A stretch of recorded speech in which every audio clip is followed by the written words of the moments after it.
It's all up to the jury now. Deliberations in the Michael Jackson trial have finally begun. Arrived here about 45 minutes ago. They've been deliberating now for the past 35 minutes.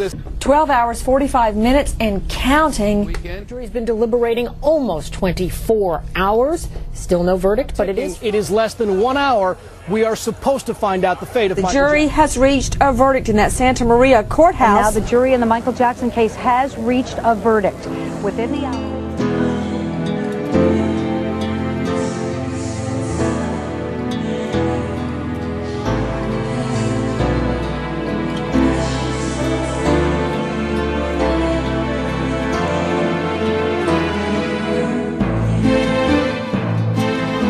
To eat crow later, but I'm going to go out there guilty on the molestation counts. Everything else after that, gravy for the crime. I'm saying a guilty verdict.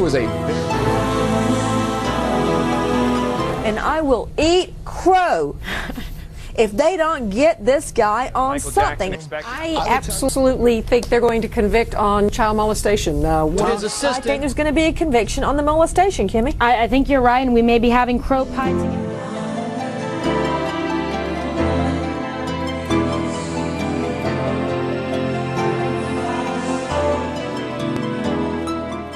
They're going to turn here and then take a right into the courthouse, and they have 4 SUVs. Presumably a good portion of the Jackson family will be with Michael Jackson as he steps out and walks in to hear his fate.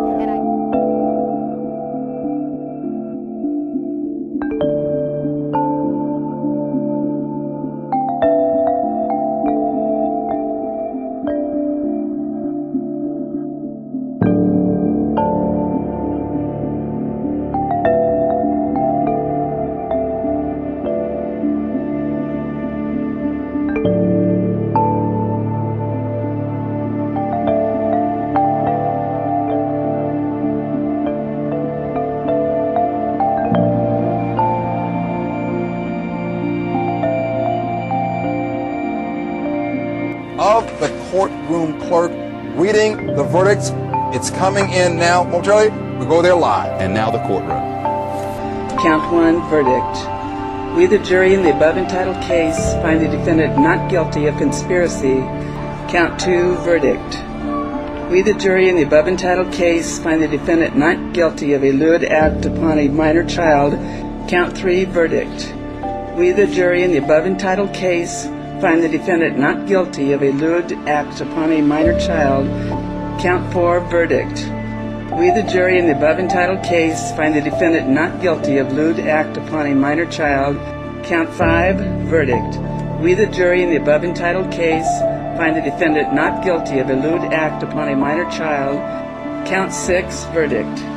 We, the jury in the above entitled case, find the defendant not guilty of attempting to commit a lewd act upon a minor child. Count 7, verdict. We, the jury in the above entitled case, find the defendant not guilty of administering an intoxicating agent to assist. Count 7, verdict, lesser offense.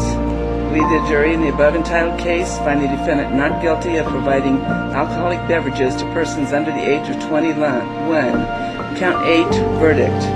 We, the jury in the above entitled case, find the defendant not guilty of administering an intoxicating agent to assist in the commission. Count 8, verdict, lesser offense. We, the jury in the above entitled case, find the defendant not guilty of providing alcoholic beverages to persons under the age of 21. Count 9, verdict.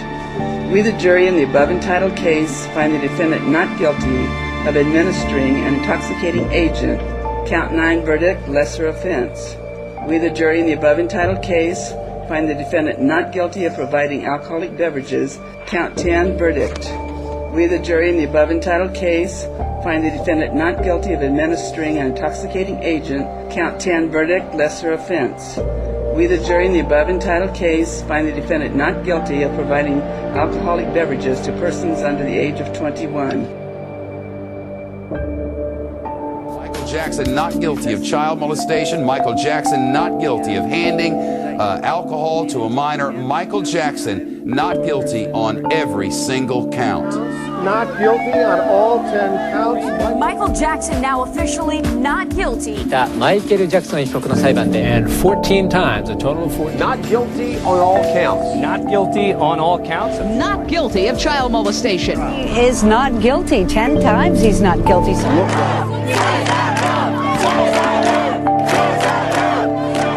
The accuser's mother could not be believed, and her kids who accused Jackson of child molestation could not be trusted either. We saw these witnesses. For the most part, they were horrific witnesses, in my opinion. Tom Sneddon did not have a case, and yet he prosecuted Michael Jackson. Had it been anyone else, Michael Jackson or that other person would not have been a corpse. I can't say there was anything that convinced me to say guilty, ever. The evidence in the case, they had nothing. They had absolutely nothing. This was a setup. It never would have been brought if it was in any other county. Tom Sneddon has had this grudge for 13 years. This piece of garbage called The People versus Michael Jackson to a grand jury. It was presented and the state paid the price. There was nothing in that closet that was able to convince any of us of the alleged crime. I went in there with the courage to convict a celebrity because I really believe in doing what's right.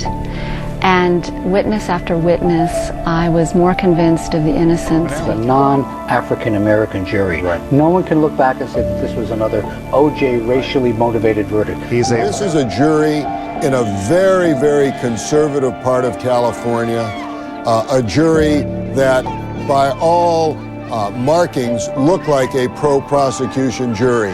And if this jury had no doubt, none of us should have any doubt whatsoever. Thank God Michael is vindicated for all time. Now maybe people will leave him alone. Michael Jackson walks away a free man, acquitted on all counts. An important day in Michael Jackson's life. He hugged his mother, he hugged his father, he gave all of his brothers and sisters a kiss, and he saw his children, who are the most important thing in the world. He started to cry more and more. With each not guilty, there were more tears. At one point, he even put both hands to his eyes to stop the flow. Their lawyer for Michael Jackson lost it. When she lost it, I lost it. Because she was so, throughout the whole trial, she would look at the witnesses, not move. She would just stare at them the whole time. She never slept. And she was always so alert and everything. And then to see, my gosh, her emotions just come pouring out, that was just, He looked over at us. In fact, I made eye contact with him when the last part of the verdict was read. And he kind of just mouthed. He didn't openly say it, but he just kind of like said, you know. And there were some tears. Yeah, he was crying. Yeah, he was crying. Talk a little bit.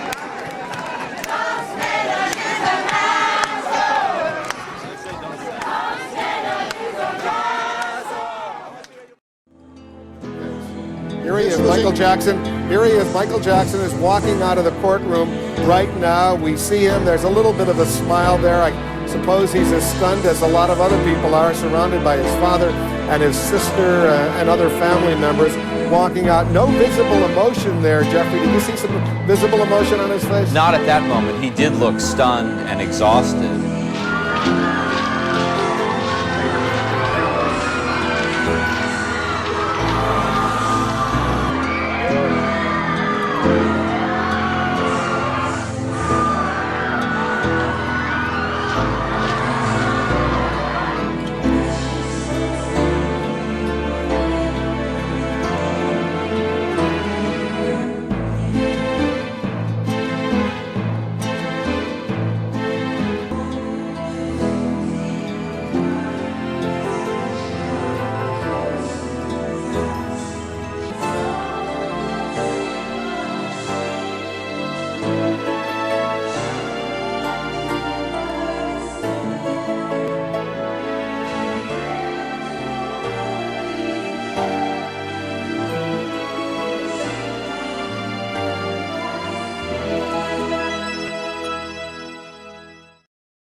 addition to 70 sheriffs who went out to get Michael, the amount of evidence we had in this case was bigger than any huge federal case you can even get. I mean, for us, handling Michael's case was handling like 100 cases all at once. Sending 70 sheriffs to raid Michael Jackson's home in a search, it was putting more experts, more sheriffs, and more investigators on this case than they do with serial killers. Replay this back if there's a not guilty verdict, and you can all have the last laugh. And I will eat crow. I may have to eat crow later. We may be having crow pie together. Well, I'm having a crow sandwich right now. It doesn't taste very good. And for everybody that's been watching the case, as we go to break, I'm having a little crow sandwich on the set tonight, and it's not going to taste good.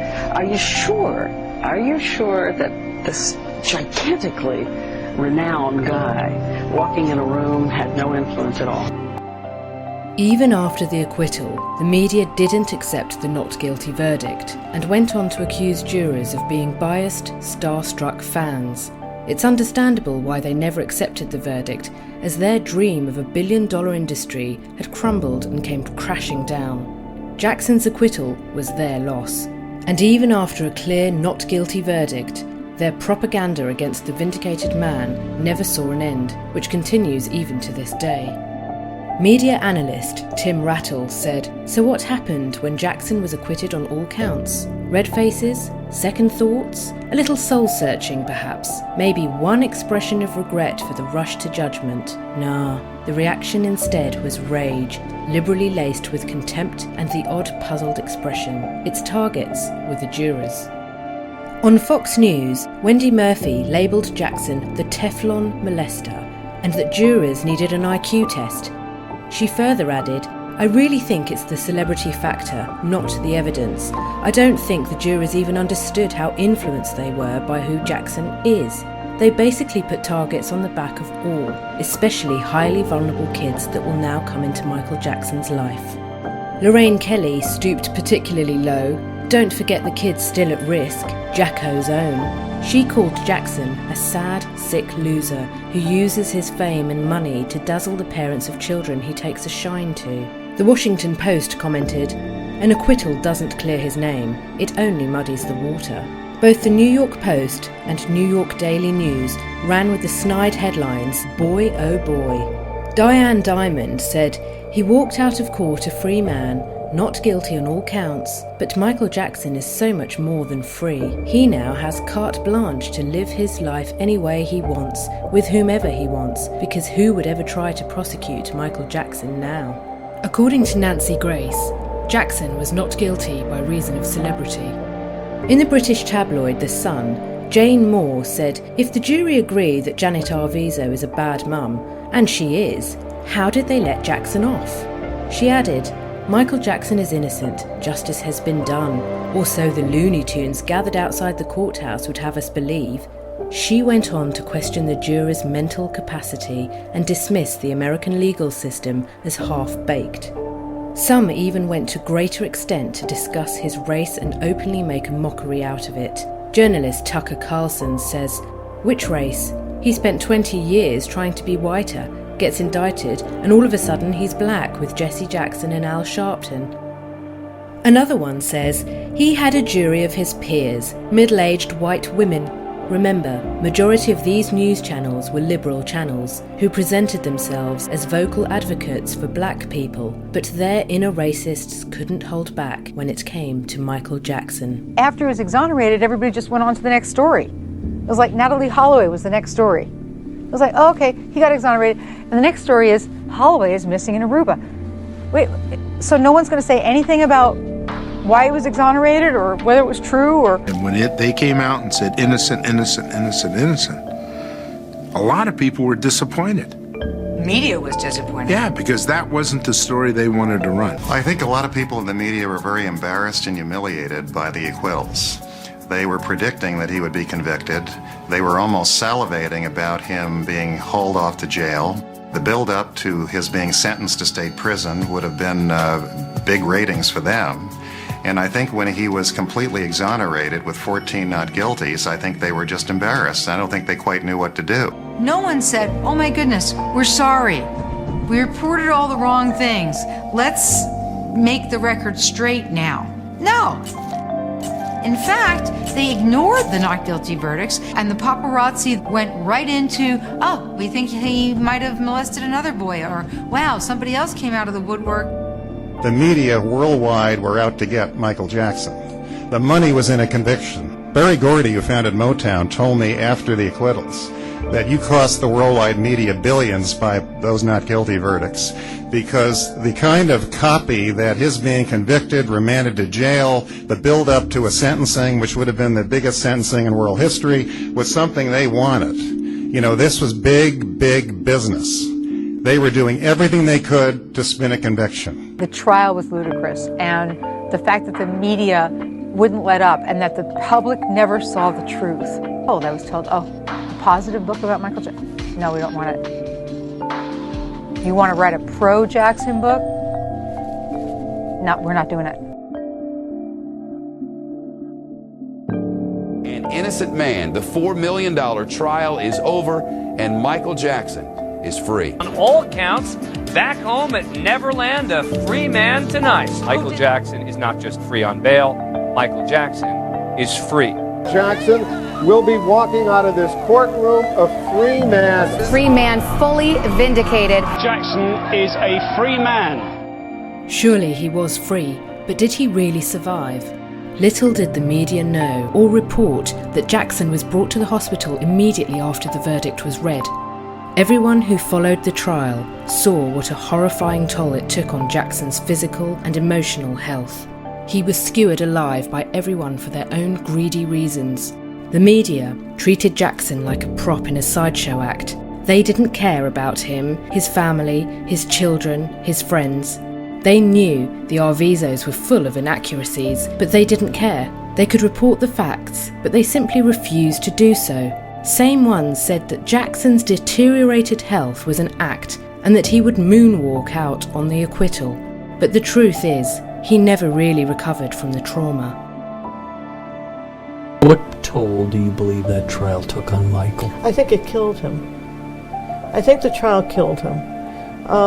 You could see him shrinking during the trial physically. When it was over, he called me. And he finally called me after it was all over to thank me for being fair to him, because nobody else was. They all were out to get him in one way or another. And I said to him, Michael, how was the trial for you? And he said it was the hardest thing I ever did in my life. And that was true. Michael was a very sensitive and gentle soul, and he was not up to this. He became ill over and over again. As the trial got closer and closer, he became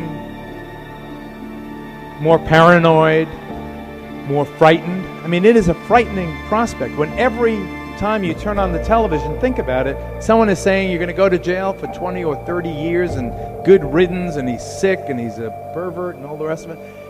I would often be with him and watch with my own eyes when he would retreat into a fetal position.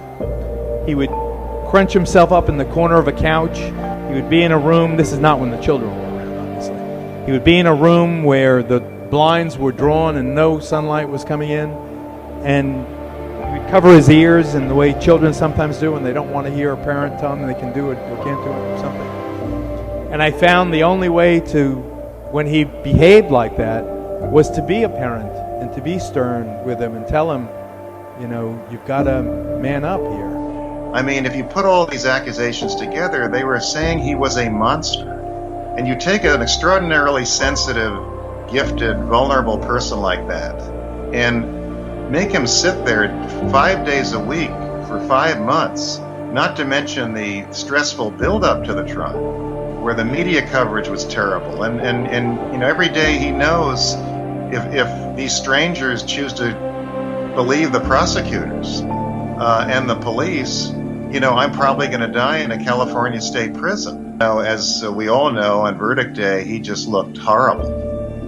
He looked like his cheeks were sunken in, that, you know, he hadn't slept for days. He looked very, very haggard and paralyzed with fear. He was exhausted. He was just He had trouble even walking. This was a trial that, in essence, was a life and death situation for Michael Jackson, something from which he may never have recovered. And in fact, let's face it, he didn't recover. He died trying. He died trying. He was split. The trial broke his spirit. The dozens of agencies investigating him left no stone unturned, while the press bullied him, tormented him, and dehumanized him pitilessly, being arrested, handcuffed high on his arms, dislocating his shoulder, locking him in a toilet full of feces, being publicly shamed, and his mugshot slapped on every newspaper. This was the treatment of the most famous person on this planet. He was verbally, mentally, and physically abused, yet some people think he got a lesser punishment. Yet some people believe that a black man in America accused of molestation, investigated by dozens of agencies, racist, hateful police and DAs, brutally prosecuted, his accuser testifying with an all-white conservative jury, somehow got away with decades of molestation. They did everything possible to get this man behind bars, yet people think he got off easy, thinking he got off for being so powerful and rich, yet he couldn't buy off the media. The FBI released files in 2016 that proved his innocence even further. Michael Jackson was one of the most famous people on the planet. It turns out he was also the target of intensive FBI scrutiny. It was just one of the revelations from newly released FBI files. Very interesting, Robin, in all of these pages, hundreds of pages, many, many hours of investigation, going to the Philippines, going to Chicago, going all over the country. There's not one scrap of evidence that Michael Jackson ever harmed a child, did anything wrong, committed any crime. It's almost a vindication when you look at this. The FBI looked at all of these matters and said, there's nothing here. And I think that's the most startling thing which I've seen. Jackson brought many people so much joy, but in his case, clearly fame had a darker side. For 15 years, Michael Jackson was literally the most police-investigated person of the 20th century. Over 100 police from LAPD, NYPD, Santa Barbara PD, FBI, DA, Sheriff's Department, all had him under a microscope. He was the most bullied person in history. Bullied by the police, bullied by the media, bullied by the public, bullied by lawyers, bullied by ex-employers, bullied by ex-friends, bullied by music labels and more, and yet he still saw the goodness in the world. Even though he was acquitted on all counts, the allegations broke him from within. The trial had left him so devastated that he never visited Neverland again. That's what they wanted, and they sadly succeeded. He left America and went on to live in Bahrain for some time. His own country had put him down in all possible ways. He went to the Persian Gulf for a time and became more reclusive and more suspicious. Is he going to come back to working? I don't think so, except maybe in Europe. You don't think he'll ever live in the United States again? Well, really, why should he? He's been treated like dirt here. Neverland is me, you know. It represents the totality of who I am. It really does. I love Neverland.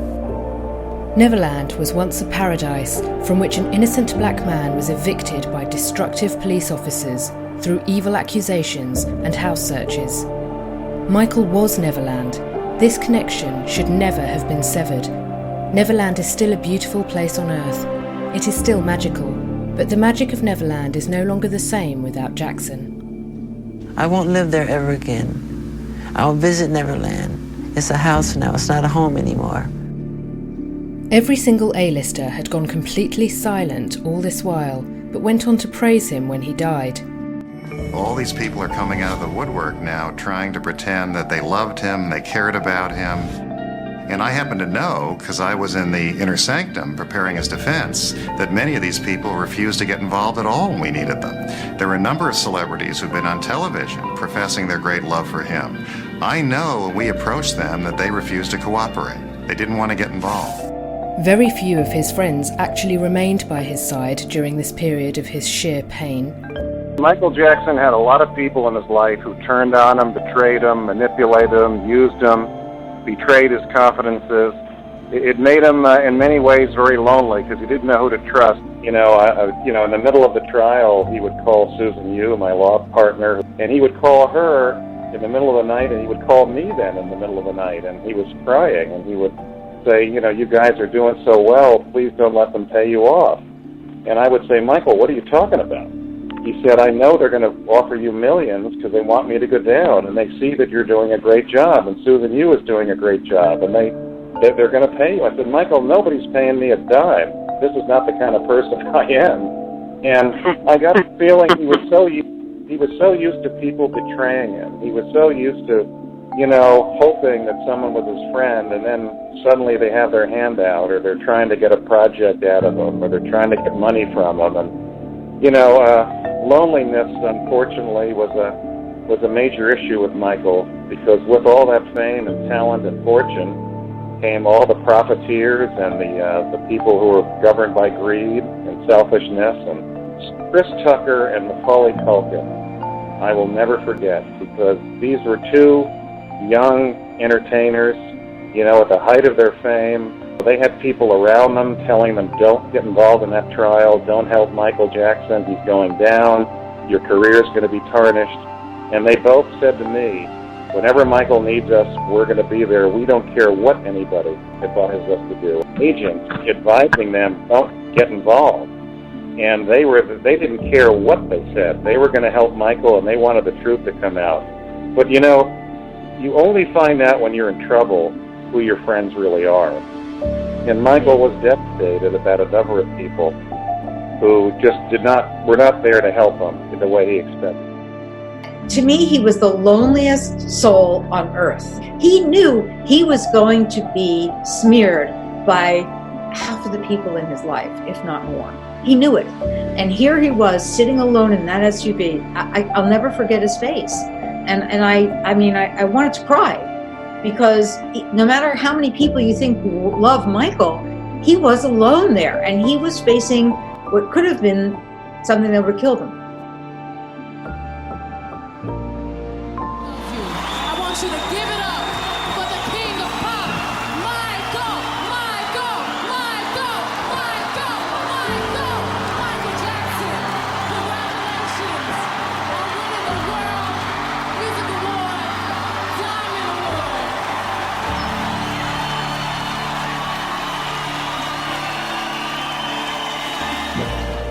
This was his first public appearance after his acquittal, where he was being presented with an award.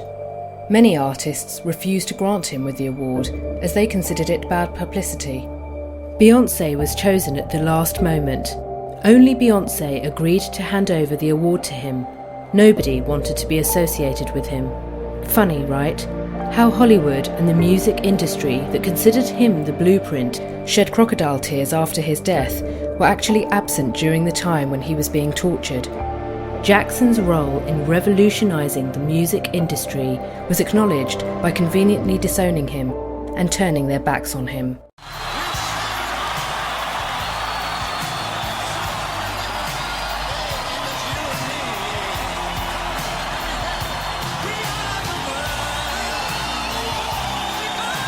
This is how he was welcomed by the public. But as usual, the media once again maliciously tried to manipulate the public and turn them against him. The next day, news outlets had published the story of him being booed off stage during the award ceremony, when in reality, he was welcomed with so much love and respect.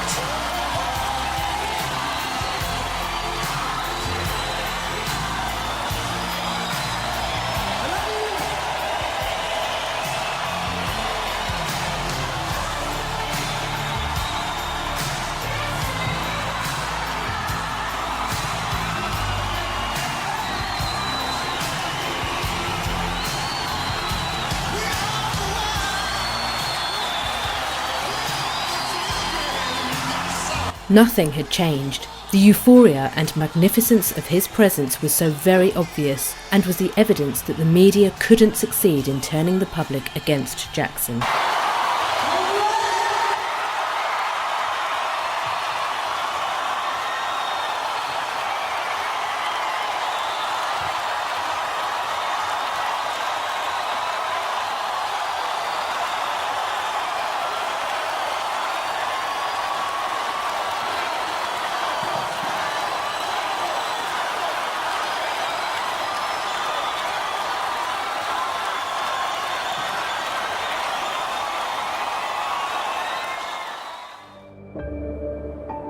Jackson was surely acquitted, but he had become a prop for mockery and ridicule for the comedians and movies who never once took heed of that innocent man whose life was at stake before cracking obscene jokes about him. While he was fighting for his life and trying to rebuild his name and career, the comedians and media continued to mock and ridicule him simply for their ratings. Michael Jackson had his room specially decorated with 2 huge photos of Shirley Temple. But don't get the wrong idea here. Michael Jackson is a homosexual pedophile. Is it true you even have inflatable children? 2. And I notice you have tape up here so that you don't leave any fingerprints on the kids? Yes. Another kick, get the f*** out of here. Yo, that's how much we love Michael. We love Michael so much, we let the first kid slide. Michael, you have to be overjoyed you were found not guilty by the jury. Tell us, Michael, were you shocked by the jury's verdict? I sure was. I never imagined in a million years that 12 adults would get me off. Mr. Jackson, we have unshakable evidence that you have slept with children. Objection. I only sleep with little boys. Michael Jackson's death is so tragic. He touched so many children in so many special ways. People want to talk about Michael. Carlos, can you believe Michael Jackson did it? Can you believe Michael Jackson does anything? Look at his fucking face! That's where the children at. Where are the children? Jesus, that's some bad taste. Spent a whole week at the Neverland Ranch. A week? Straight up. And you were over 18? You were never invited into the private Well, I was 26. Oh, okay. So I was a little, I know, but you were very boyish. little out of the age Look range. 12. To clarify, I'm as good at dating as Michael Jackson is at dating kids. Now, Michael is claiming racism. I'm going, honey, you gotta pick a race first. If you go to Neverland, it says you must be this high to ride Michael. This is how media puppets made a mockery out of such a serious issue, while pretending to care about the integrity or welfare of victims. Jackson's fight with his own life was presented as a source of entertainment and chuckles.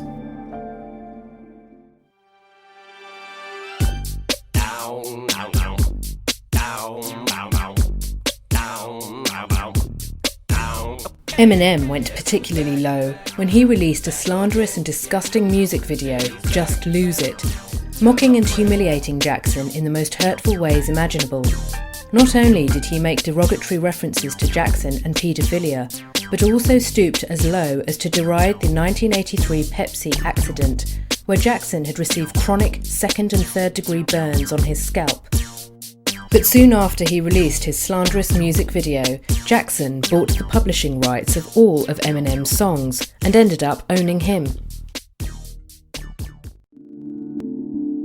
Billie Jean, they said we won't play it. So Walter Yetnikoff, who was president of Sony at the time, said, okay, we're pulling Streisand, we're pulling Chicago. And when they played it, it set the all-time record. And after they played it, they were knocking our door down because it brought in, then Prince came, it opened the door for Prince and all the other black artists. And they came to me so many times in the past and they said, Michael, if it wasn't for you, there would be no MTV. They told me that over and over personally. I remember Michael Jackson making a very big breakthrough, and then Tina Turner, along with myself and Bobby Brown and a few others that were major breakthrough artists on MTV. But I do remember the hassle of introducing black artists to MTV because, let's face it, was solely for white artists at that point. Why should there be a breakthrough on MTV? I didn't get it. But again, you know, you have to be outstanding to break down the walls. And Michael and a few others are outstanding.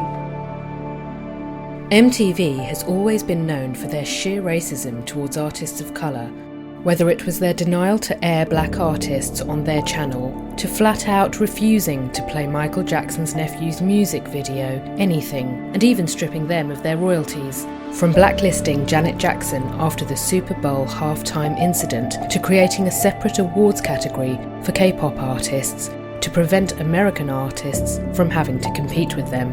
From awarding Neil Young's music video that mocked Jackson's hair burn accident and Whitney Houston's dance number as the best music video of the year in 1989 over Michael's Leave Me Alone music video, to nominating Eminem's slanderous music video in the Best Rap Video category, despite requests by Jackson to ban the song.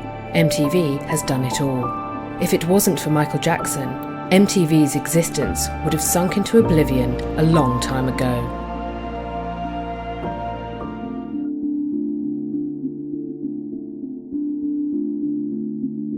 MTV, who all these years used Jackson as a tool for ratings, threw him under the bus when they became a big name. In 2002, Jackson was told backstage that he would be presented with the Artist of the Millennium Award, but only for it to be revealed as fictitious and later turned out to be fake. So happy birthday, my friend, the King of Pop.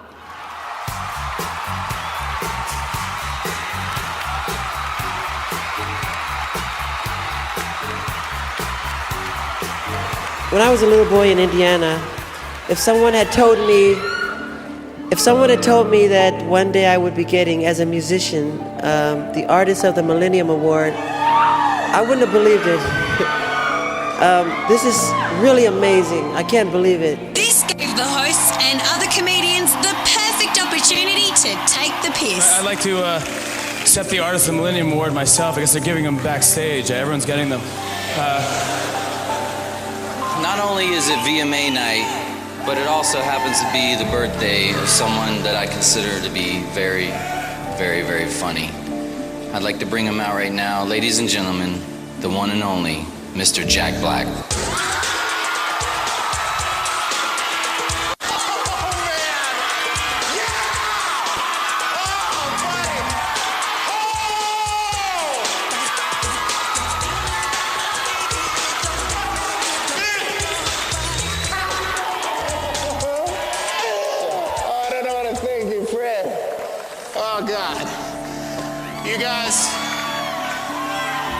Seriously. Seriously, people. If someone had told me when I was a little kid that I was going to win the Super Genius of the Universe Award, I'd have said, "You no way, you're crazy." And I've won it! I won it! They humiliated him by deliberately presenting him with a fake award on TV. According to Jackson's makeup artist, after Jackson found out what MTV did to him, he went inside his car and cried for hours. We are all so busy trying to shelter our children from the bullies of the world, worrying about how to deal with the issue. Yet we missed the biggest case of bullying this world has ever seen. Michael Jackson is the poster boy. He endured years of torture on a global scale, with the whole world watching, while no one came to his rescue.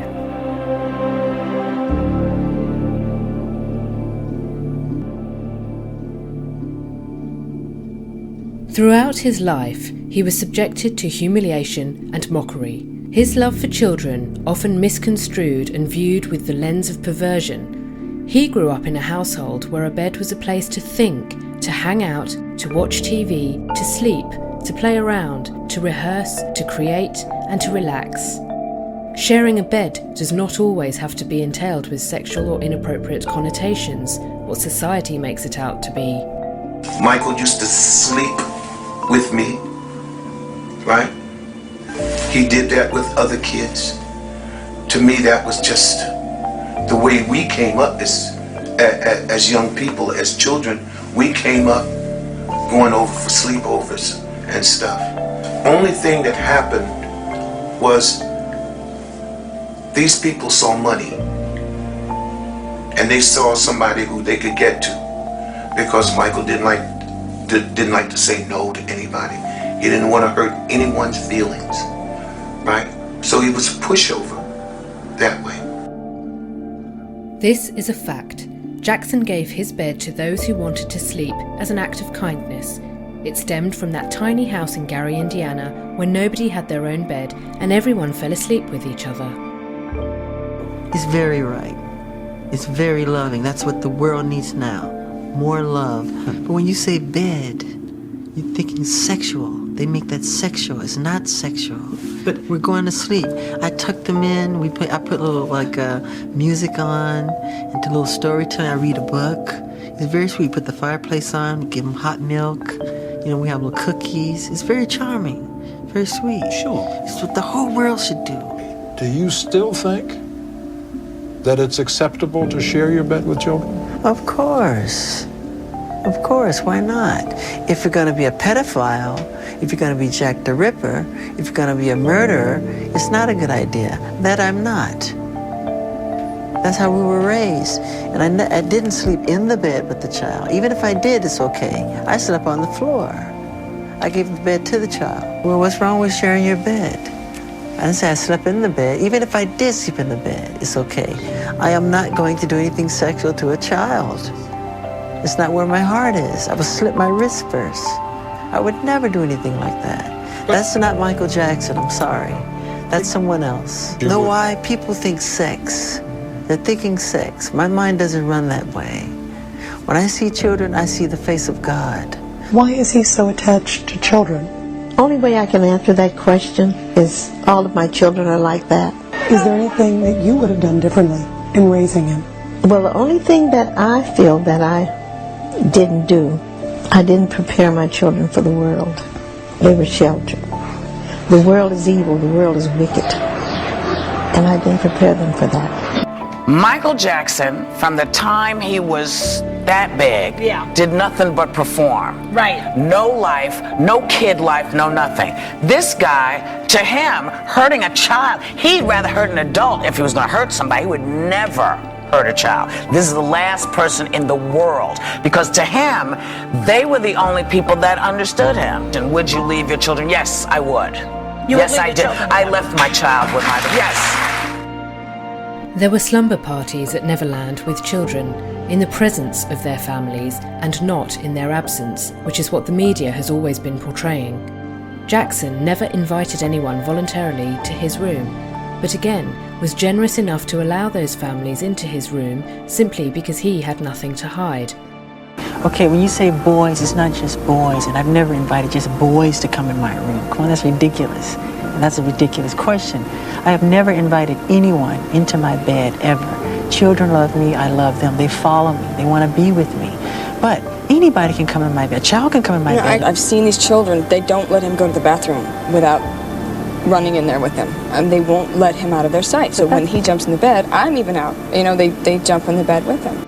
Sleeping in the same bed and sharing a bed have different connotations that are poles apart.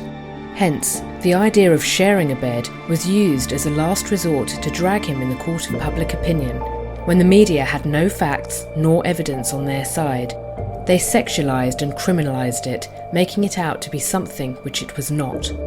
Nothing happened, nothing really. We played video games, we played it as an amusement park.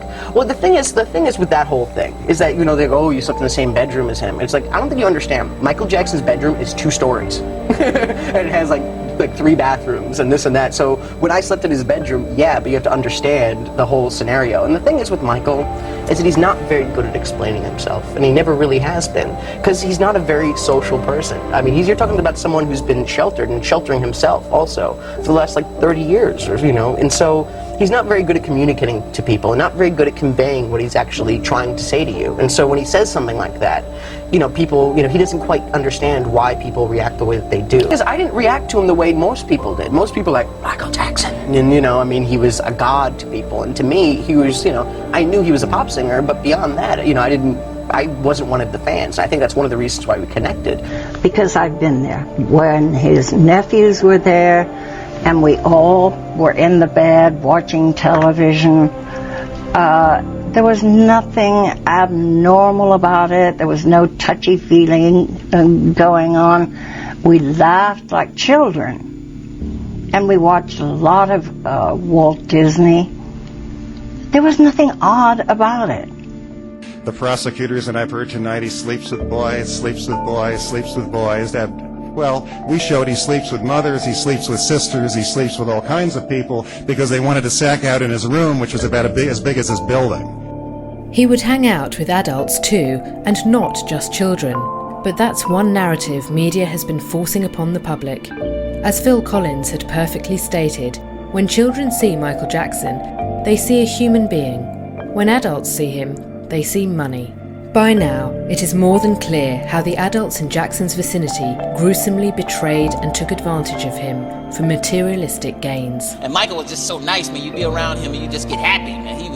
He would give you anything if you liked something. Like I was just complimenting a flat screen TV he had, and he gave it to me. I was like, Michael, I didn't want the TV. He was extremely benevolent, compassionate, and very giving. He showered people with gifts all the time, which was again twisted and manipulated by the media to make it sound like some grooming technique. I've been performing since I was 5 years old, so I haven't had what you've called an ordinary life, but I've been blessed with so many extraordinary opportunities and so many wonderful, wonderful friends all over the world that I wouldn't change a minute of it. His life had become a prison. He could not even think of stepping outside without getting mobbed.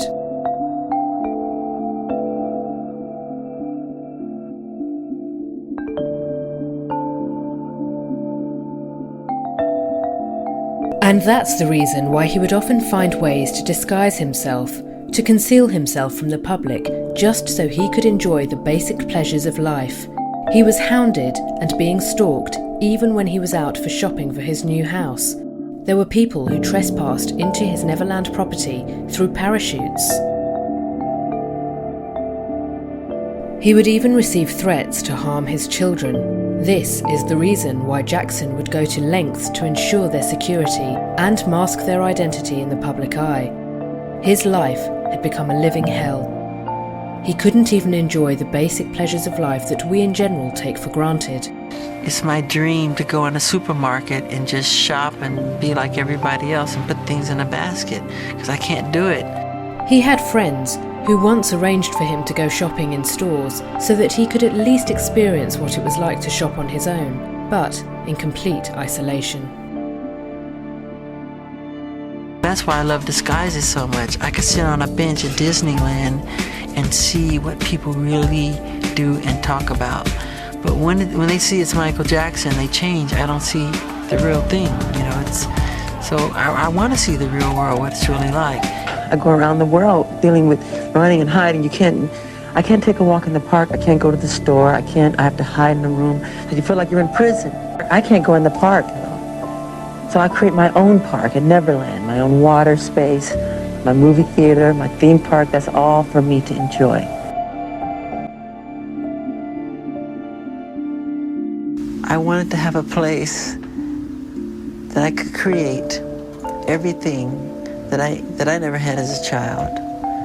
So you see rides, you see animals, there's a movie theater. I was always on tour, traveling, you know, and I never got a chance to do those things. So I compensated for the loss. I have a good time. I mean, I can't go into a park. I can't go to Disneyland as myself. I can't go out and walk down the street. There's crowds and bumper-to-bumper cars, and so I create my world behind my gates. Everything that I love is behind those gates. We have elephants and giraffes and crocodiles and every kind of tigers and lions and... If my uncle did nothing, he inspired people. We had an event going on up at the ranch one day, and I remember sitting up there. My Uncle Michael said, "Hey, we got a few people that were late." I go over and I drive to the front, and I pick up. It happened to be Bill Bellamy and Jamie Foxx. We pull out. So when you came into my uncle's ranch, you drive up, you see these beautiful lakes, you see flats and horses. It's and amazing. plains. Yeah. It's beautiful. But in the back, when you come out the back, you walk through the kitchens. There's an arcade. And then there was a hill that drove up right to the train station. Bill and Jamie get in the car. We drove up. They saw the train station. They said, whoa, whoa, whoa, whoa, whoa, whoa, whoa. Stop. A black man owns this? This isn't, he's not paying for it. A black man owns this? Siggy, I'm sorry, turn the shit around. He got on the phone with his manager. He said, this is possible. Everything I thought wasn't possible, this is possible. He said, tell your uncle thank you. Thank you for the inspiration. Thank you for everything that's going on, just to let me see this. To know it's possible, that no one can stop us on this.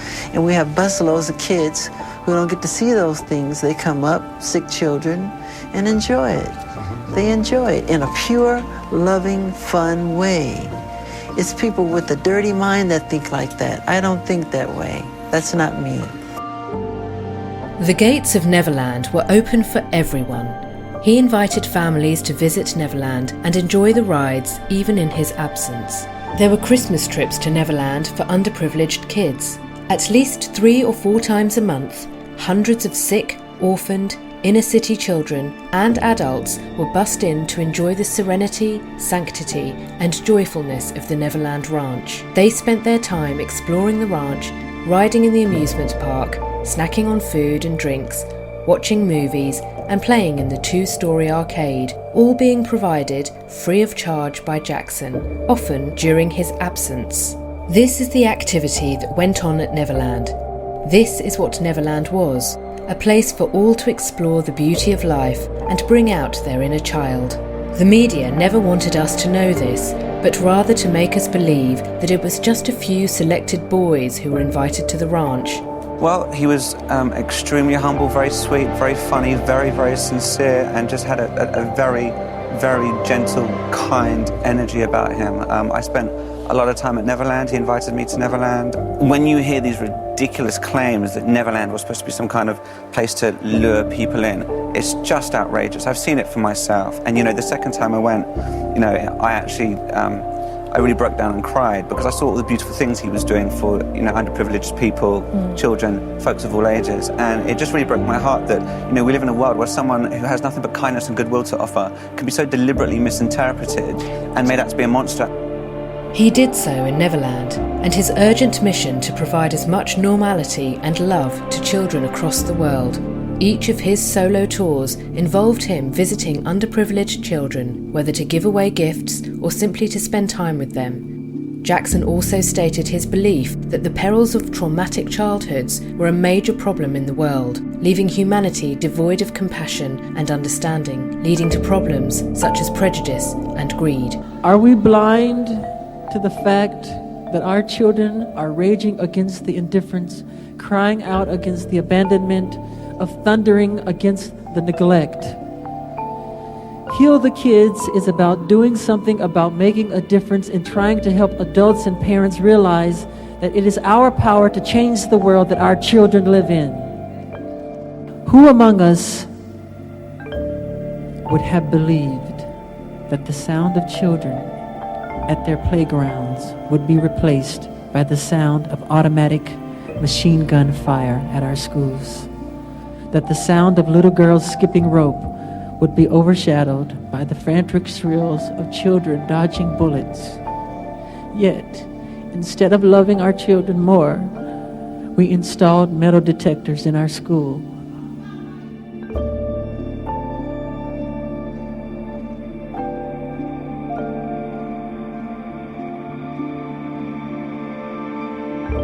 Through his own personal plea for patience and understanding, Jackson hoped that listeners would understand what made him different and that they also cared more for the neglected children across the globe.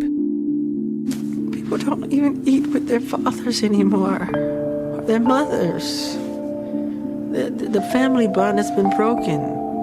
It's an outcry for attention why kids are going to school with guns. They want love, they want to be touched, they want to be held. But they're busy off on their day job and, you know, and they leave them at home on the computer and they're just doing all kind of crazy stuff, and that's destroying our world. We need to bond again. James, my understanding is the Jackson family had an important role in saving your life one time. Well, What did he get you to stop doing? From killing myself. I was on the roof. I was going to jump. He seemed to be familiar with my pain. I guess he knew I needed someone to talk to, and so he was at ear. So we just talked all night. Michael was a very calm person that knew what to do in dangerous situations. Everyone else would lose it, Michael wouldn't. He was the most calm person. He could get you to trust him. He could get you to stop. With all the pain and the stress and the pressure that you had to cope with, did you ever, in your childhood, think about it's not worth it? Did you ever try and... Suicide. Suicide, yeah. Definitely. You Definitely. did. You know, you brought me back. You brought me back. That's beautiful. That's beautiful. That's beautiful. That is so beautiful. Will we always be friends? Will we always be friends? Will we? Promise. Promise. We're the same. Thank you so much. We're the same. I understand you. I understand you. Thank you so much. Very much. Thank you. This audio was secretly recorded in 2009 by Jackson's physician Conrad Murray after injecting him with sedatives. This audio was retrieved by the investigators after he was accused of murdering Jackson. When people leave this show, when people leave my show, I want to say, I've never seen nothing like this in my life. No. I've never seen nothing like this. No. It's amazing. He's the greatest entertainer in the world. I'm taking that money. I'm really children's. The biggest in the world. Michael Jackson Children's Hospital. We have a movie theater, game room, children, and depression. In those hospitals, no game room, no movie theater, they're sick because they're depressed. Mine is depression. I want to give them that. I care about them. They're my angels. God wants me to do it. God wants me to do it. I'm gonna do it because I want to have no hope. No hope. That's the next generation that's gonna save our planet.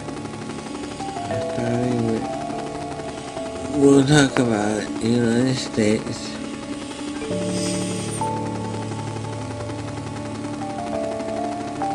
Europe, frogs, and babies. They walk around. The mother, they drop them off. They leave the psychological degradation of that. And they reach out to me. Can you take me with you? I want to do that for them. I'm going to do that for them. And that will be remembered more than my performances. My performances will be up there, helping my children. It's always been my dream. I love them. And I love them because I didn't have a childhood. I had no childhood. I feel their pain.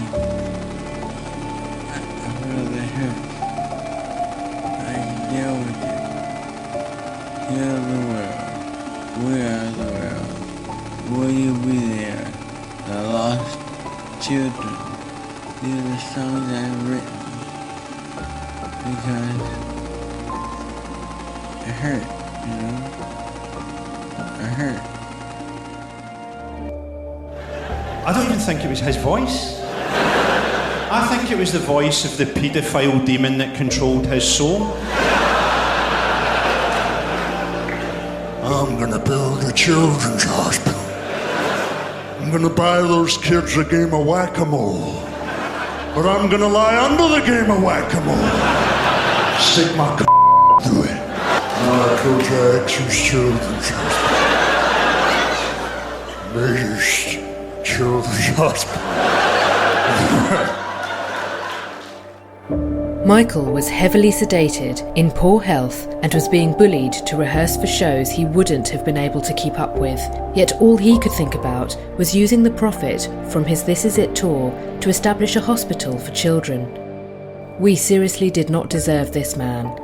How can we even remotely think of someone who talked about establishing hospitals for the needy and helping those who are indigent while being completely sedated at an extreme, vulnerable state to be guilty of causing harm to anyone, let alone a child?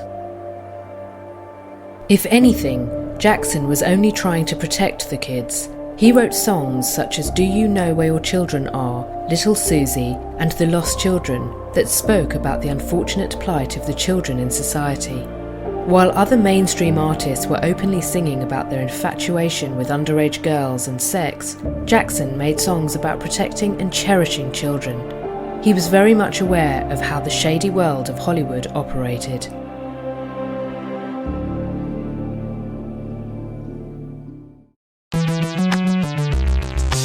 I think, somebody once reflected and said, what Michael went through as a child, he had to grow up so fast that he related to what you went through as a child. And I think in a way, he was trying to protect you. Yeah, he reached out to me because a lot of things were happening, big and fast with me.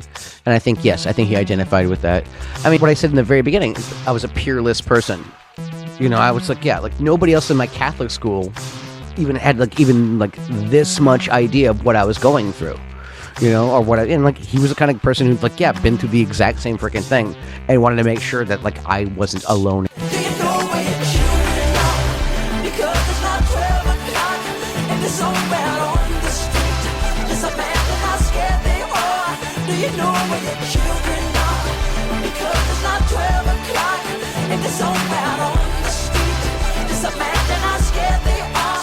Maria Crawford recalls her experience with Michael Jackson at a children's hospital in Africa. While he was being taken around by the hospital staff, Michael was greeting the children with presents. He came across a child who was quarantined in a room. The staff informed him that the child was suffering from a probable contagious disease and that it was dangerous to step inside the room without protection. While the staff carried on walking, Jackson hung back and silently ducked into the room, sat on the bed with the child, spoke to him and kissed him on the forehead, while everyone watched his act in anxiety and panic. When asked why he dared to do that while risking his own life, Jackson replied, "I wanted to do what the child's mother would have done if she was here." Jackson knew that no danger would keep a parent from their child.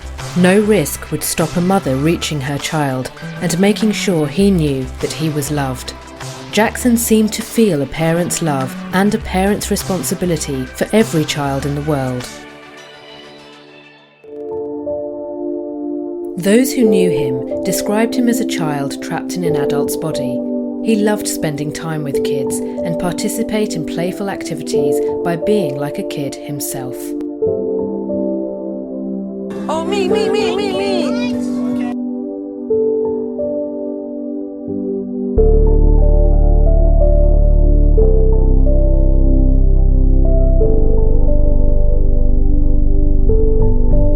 A paedophile on average has over 250 victims.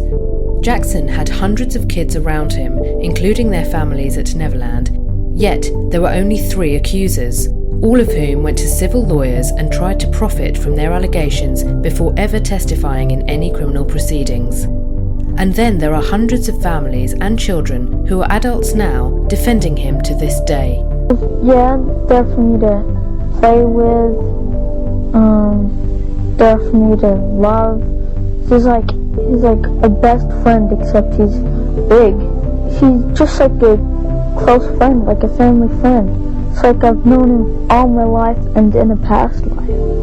He doesn't act overly emotional in that kind of way. He like loves you like he's your own father, brother, or sister, mother. They're always trying to, put words in my mouth for trying, make crazy stuff happen. We just had the best times.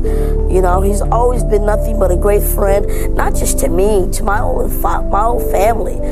Quick stand, up ahead. He always called us the family of love, my second family. He really just was so humble and then never really played off on the fact that he was, this Michael Jackson.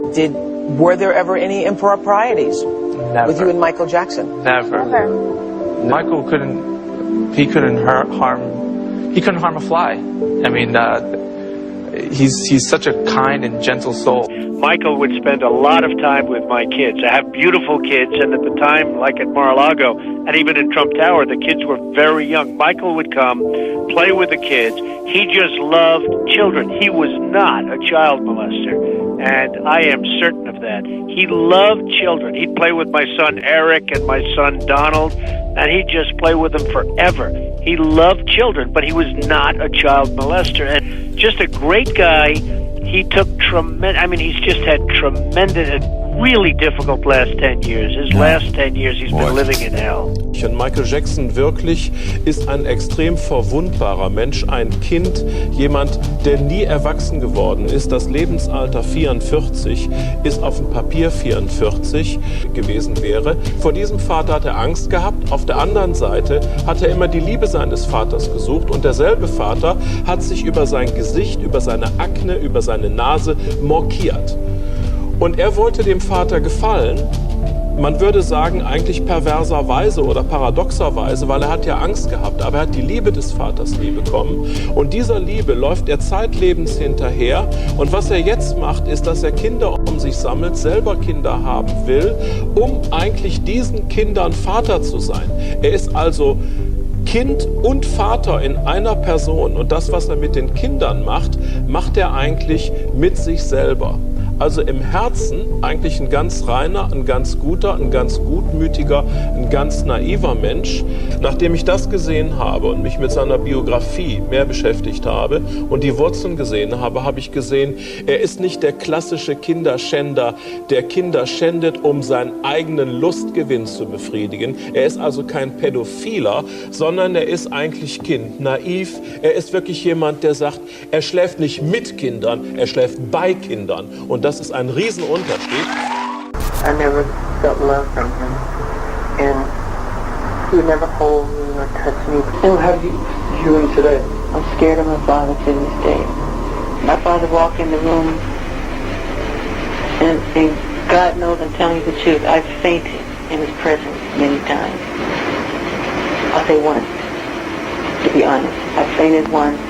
I've thrown up in his presence because it's just, when he comes in the room, he just aura comes and my stomach starts hurting. I know, like, I'm in trouble. And now he's so different now. He wants to be a better father. God bless my father because he did some wonderful things and he was brilliant. He was a genius. I just wish he had learned that earlier. I think all my success and fame, and I've wanted it. I wanted it. Because I wanted to be loved, that's all. That's the real truth. I wanted people to truly love me, because I never really felt love. I needed someone. That's probably why I had the mannequins, because I felt I needed people, someone, and I was too shy to be around real people. I love them. It's like real babies and kids and people. It makes me feel like I'm in a room with people. I was the first one to break the ice, break the mold for white girls, Scottish girls, Irish girls. I'm in love with you. I want to. And that gave a lot of the white press. They didn't like that, and that's why they started the story. He's weird. He's gay. He sleeps in a hyperbaric chamber. He wants to buy the Elephant Man bones. Anything to turn people against me. They tried their hardest. I've been an ambassador of goodwill all over the world, spreading this message. Then we do Heal the World, Children of All Nations, Circling the Youth Globe. But other thing is a thing about sex, and I want to get in a hot tub with you, baby, and rub you all over, and heck, I get battered in the press as the weirdo. I want to be buried right where there's children. I would feel safer that way. I want them next to me. I need their spirit. Anybody else would probably be dead by now, or a junkie or something with what I've been through. I know the sacrifice that he made not having a childhood. You know, we talked about that a lot. He would sometimes come to me and my brothers and say, well, you know, tell me what a birthday party is like, you know, or he would always, when we talk about hanging out with other people, our peers and stuff, he'd like listen and want to know, like almost like living vicariously through us.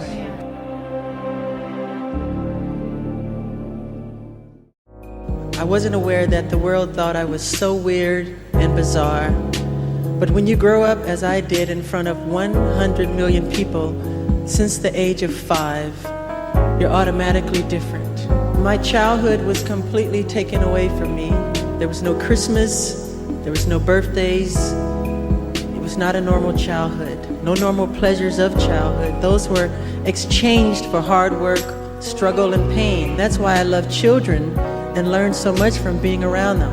I realized that many of our world's problems today, from the inner city crime to large-scale wars and terrorism and our overcrowded prisons, are a result of the fact that children have had their childhood stolen from them. What we need to learn from children isn't childish. Being with them connects us to the deeper wisdom of life, which is ever present and only asked to be lived. They know the way to solutions that lie waiting to be recognized within our own hearts.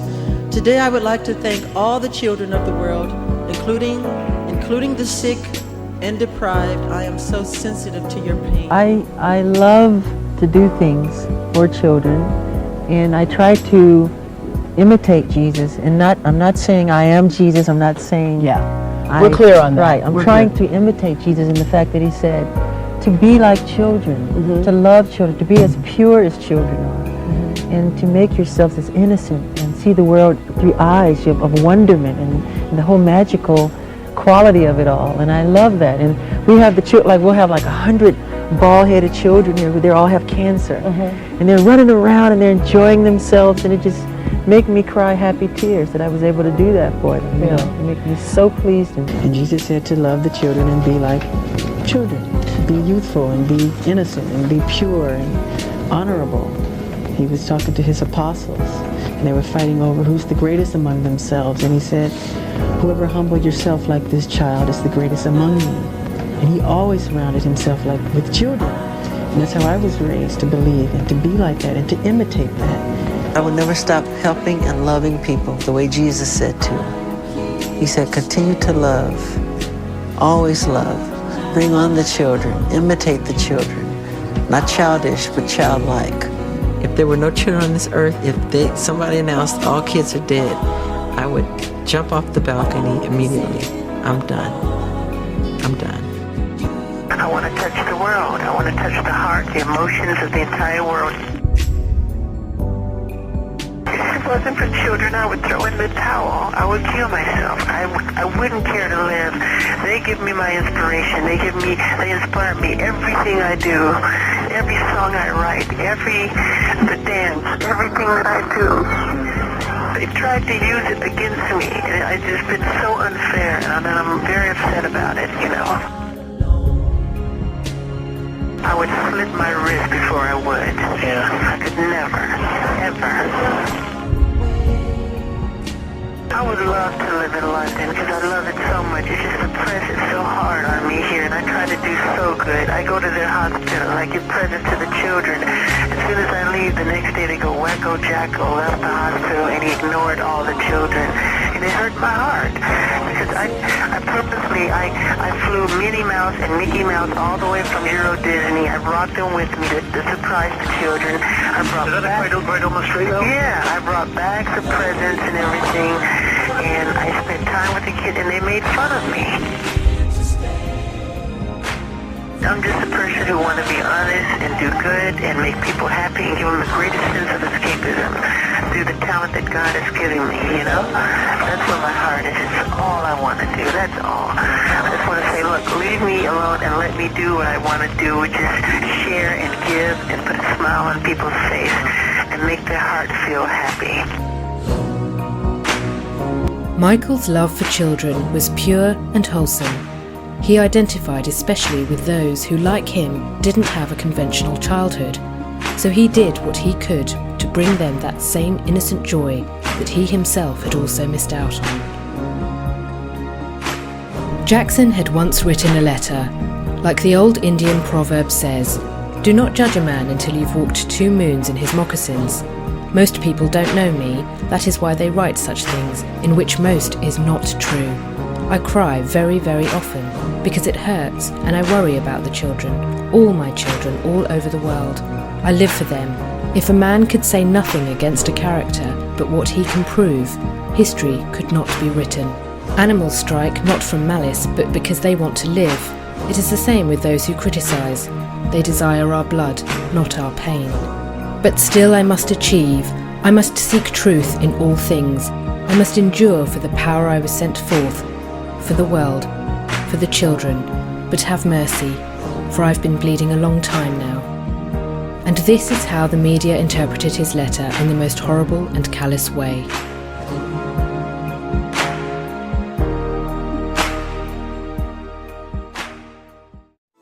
Heal the World organization was formulated to heal, really, be it the children, the ecology, people in general. And it's a non-profit organization. It's something I've always wanted to do, and it's what inspired the song Heal the World, which was written here at my house. Our goal is to change the world, to change world consciousness, to make it a better place for everybody, starting with the children. That's the future, really. And I'll stick with it forever until it's done. It's forever. It's not a publicity stunt. It's not something that I'm trying to use as a vehicle to launch a single or an album. It's something that's directly from my heart. I'm doing it because I sincerely care and love them and want to help out. I really feel bad for these kids. I guess you feel the pain. And just hearing about some of the things that we see on television or on the radio, you know, the statistics about kids. I mean, I've heard that this year 2 million children, 2.6 million children died from just preventable diseases. And millions of children die from child abuse, just violence, which is, you know, it doesn't have to be. And I just feel so bad for things like that. You know, sometimes I feel so guilty when I have dinner or breakfast because I realize how so many people don't have those simple things that we so much take for granted. And people, they sit at the table and they pray and all that, which is beautiful, but to do something is the thing, not just, you know, you have to act. So I think it's important to help out as much as you can. If one person just helped one child, they've done so much. If you can do that, it would be beautiful. Just to help one person would be a lot. It's a big step forward because it's a lot to be done. And children all over the world are in such need. I feel so pure when I can do this. I feel God applauding. I really do. I feel that I've done what I'm supposed to do on the earth. I'm compelled to do these things, I feel. I do as many hospitals as I do concerts. I do as many orphanages as I do concerts. But because it's good news, the press don't cover it. They want bad news. But I do it from my heart. I don't do it to wave a flag and say, look at me. We bring bags of toys and posters and albums, and you should see how it transforms these kids. They jump up and down, and they're so happy.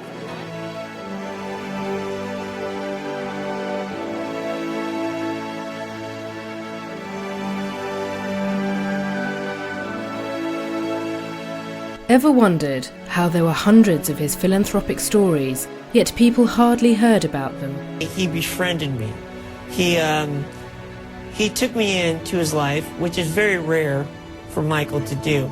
But he opened up his arms to me and accepted me as a very good friend of his. And throughout the years, he never let me go.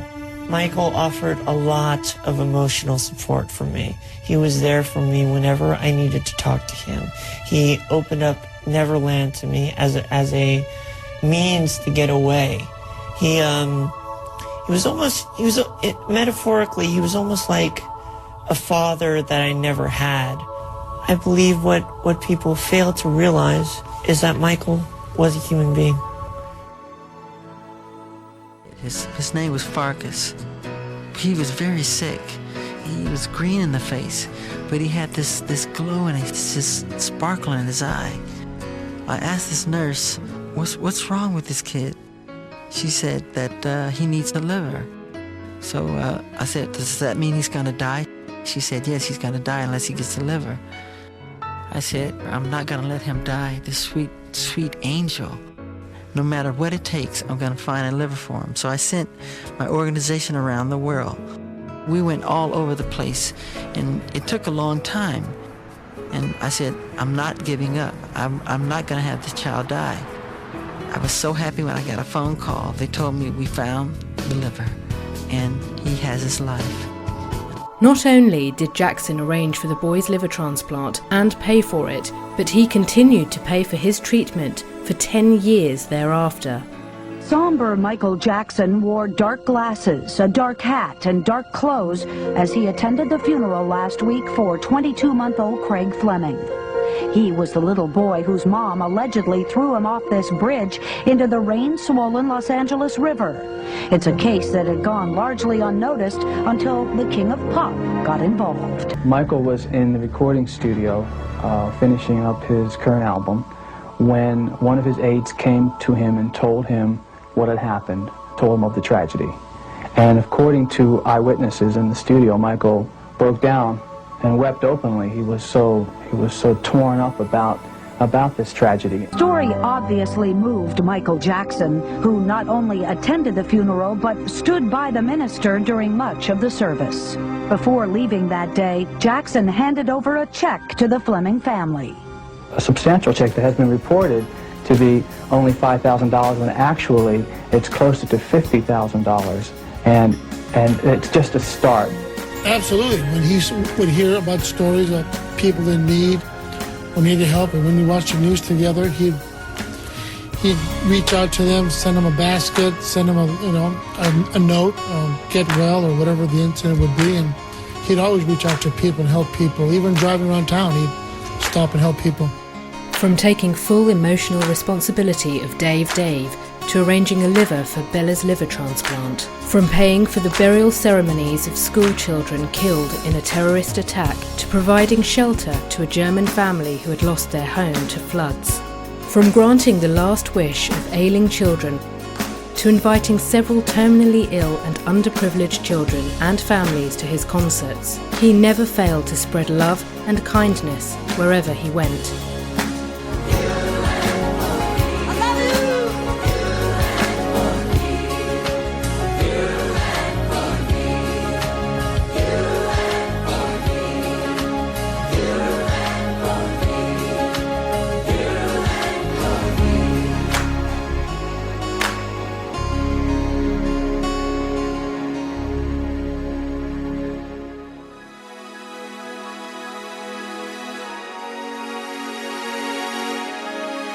This is the man who befriended an AIDS victim when everyone had abandoned him. It was Jackson who took care of him when the world bullied him. He ensured that Ryan could live his last days joyously and assured him that he wasn't alone. If Jackson was a paedophile, grooming boys under the ruse of having fun at Neverland, why would he have broken the pattern to spend time caring for a young AIDS victim? I think Michael had been used to being a lot with youth. He was so interested in everything Ryan liked and what an 18-year-old would like to do, Michael just loved kids. He didn't care what race you were, what color you were, what was your handicap, what was your disease.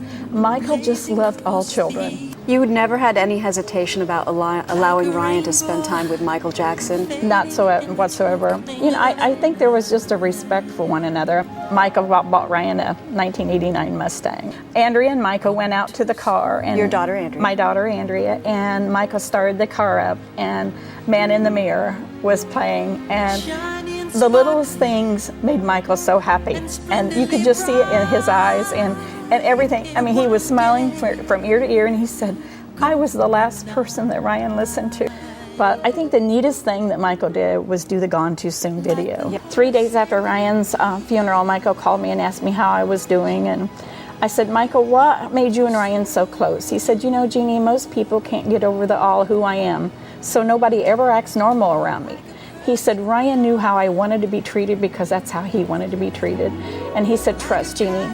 I can't trust anyone because everybody always wants something from me. And then he says, Jeannie, I promised Ryan he could be in my next video. But now that he's gone, he said, I can't put him in my video, but could I do a video for him? And I was like, that's unbelievable. I mean, that you would do a video. And he did the video called Gone Too Soon. Like a sunset, dying with the rising of the moon.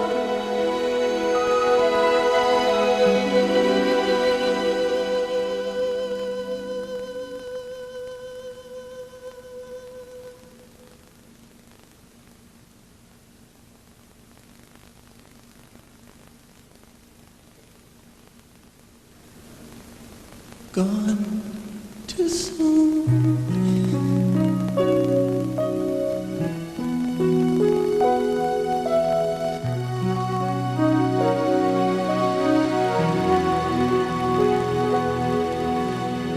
Gone too soon. Bye, Ryan. We all miss you very much. Goodbye.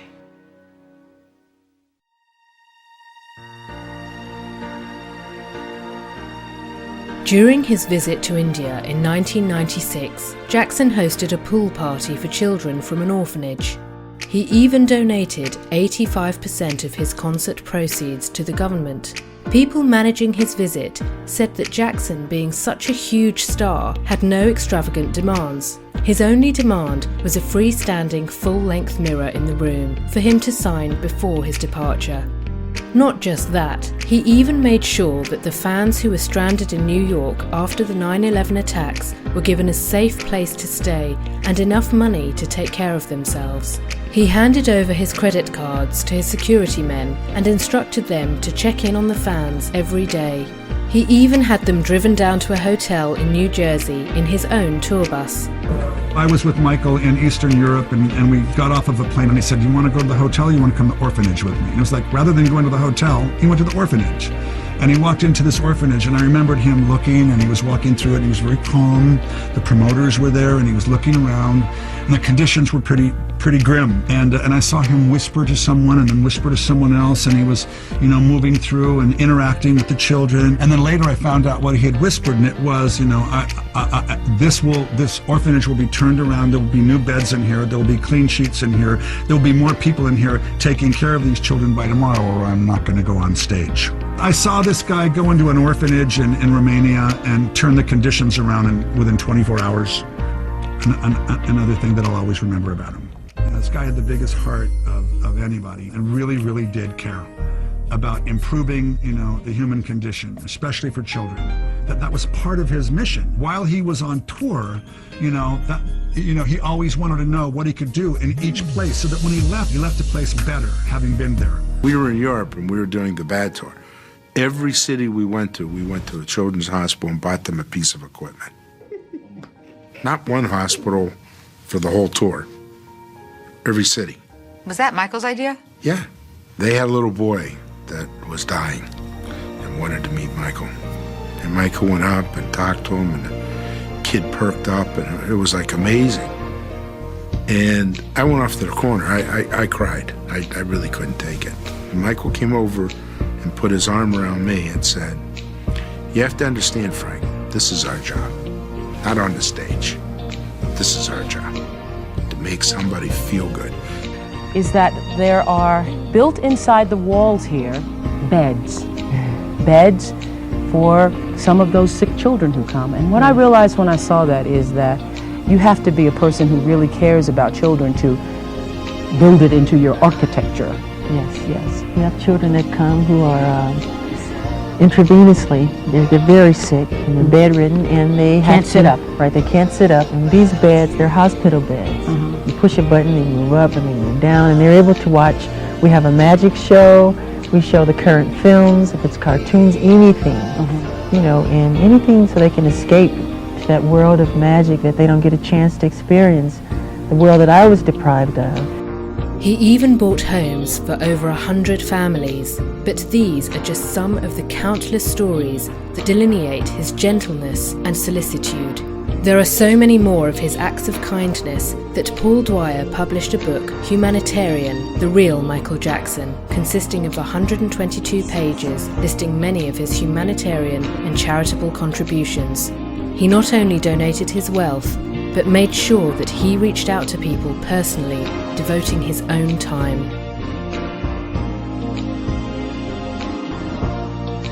He would do so many things that people didn't even know about. Yeah. You know, he would pay for certain artists, like old Motown, or just like people that had passed that, you know, because the music industry had screwed them over royalties. Right. They didn't even have a proper funeral, so my uncle would pay for the funeral. Yeah. He was an empath. He felt that yeah, stuff. yeah. He felt sorrow. He felt pain around the world. And Absolutely. I think you have to be an empath to understand truly who he is. I feel like he was too good for this world. I don't think a Michael Jackson can exist in today's world. It's just, it's too cynical, too selfish. My uncle was an angel on this earth, man. And it's real funny. You rarely meet people who are not attached to material like that. Sure. My uncle's the type person that if he ran into any of us right now, he would sit in this room and say, "Who's having problems today and what are the problems?" Because he's gonna say, let's get real. Would I rather help somebody on the street, or do I want to give my money back to the government for taxes? Don't forget, his taxes are huge. So I'll sit there and be like, you know what? Let me go buy $20 million in computers and give them to all the schools. That was my uncle. Oh, you sitting on the street, you can't afford to pay your rent? Well, I'm not giving it back to Uncle Sam. Let me make sure you help. And you saw Drake's thing, God's plan. Let me help y'all out. Right, yeah. Well, a man only needs so much to live on, and my uncle was that person. He always stated to us, this is just material. It comes, it goes. We make this. Don't ever forget that as men, we make the material. It doesn't make us. Michael gave so much. I think he's the most generous entertainer that's ever lived. I think that's in the Guinness Book of Records. He's second to Bill Gates as a person for all that he's given.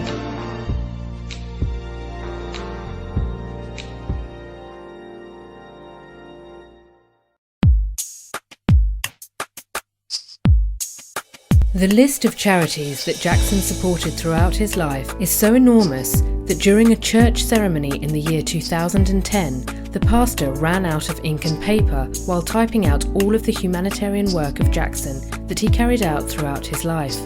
He was a silent saviour, and most of his donations were done secretly and were only revealed after his death. It's a well-known fact that he has given more than $500 million to over 39 charities, for which in the year 2000 he was cited in the Guinness Book of World Records as the most philanthropic pop star in history, making it a total of 39 Guinness World Records in his name. He even ensured to put forth 20% of his earnings to be pledged towards charity work after his death. His sponsorship to this day supports hundreds of students in the field of education. Even after 11 years after his death, he's making a difference in the lives of millions of people. Frankly, no question he was a big name and still is. Superstar, yes. Who's bigger than Michael? No question. Who's more talented and gifted than Michael? Probably nobody. But you know why he was so special? Aside from all that, underneath it all, he was so decent. Yeah. And so modest and humble. And a lot of celebrities you come across, they suffer from narcissism. They think they're entitled to everything. Well, there are a lot of people, not just celebrities, but people with money, fame, or perceived money and fame. It's unfortunate people are that way, but you know, I wouldn't be sitting here and talking to you if Michael was a horrible person. Who cares if he was famous and big? If he was a jerk, not a nice person, but he really was a really nice, decent person. You're right. Also, he had a very wonderful human side to him too. He was polite and gentle, and in a business where we didn't hear these words too often, Michael, if he would ask for something during a session, he'd say, please. you're welcome, and so on. He was such a great guy. The thing about him was he was a very nice person. He was Italian. He would just not like fight them or anything. He would just let them be, let them say what they would say, but he would never fight like some celebrities do. That he helped a lot of people. He helped different countries, different continents, different cities, because some celebrities are kind of greedy with their money and they hog it all and just buy stuff for themselves. And he shares money with charities and poor people, and he helped a lot of people. He's humble and he doesn't like to show off. Some people do, but not all celebrities do that. When he said you should always be humble because the best kind of celebrities are the humble ones. Never told us that you were like this. He says, because I'm just a normal person. I just want you guys to look at me as like daddy, and that was it. And he says, and also on top of it, I didn't want it to change your person. He said you should always be humble and stuff. And that's the way he was, and that's the way I try to be because of him.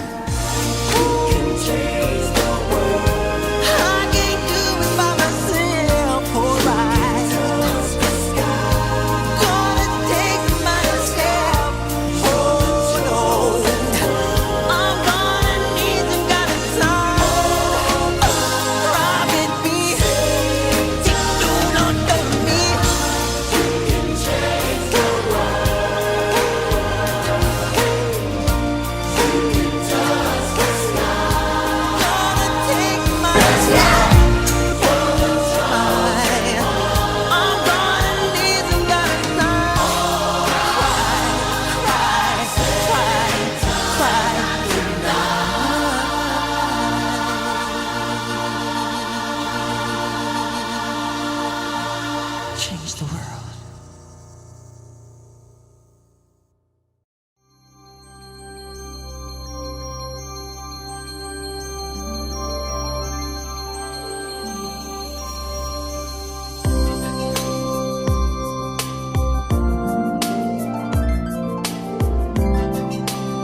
He convened the recording of charitable singles by bringing in all the great artists to produce songs such as We Are the World that helped to raise $63 million for humanitarian aid in Africa, and What More Can I Give to pay a tribute and raise funds for the victims of the 9/11 attacks. When America was facing the horrors of devastation, loss and confusion, Michael Jackson united the country, be it raising funds for the families of the victims or comforting the nation with his artistry. He gave his all to ensure the well-being of those in distress.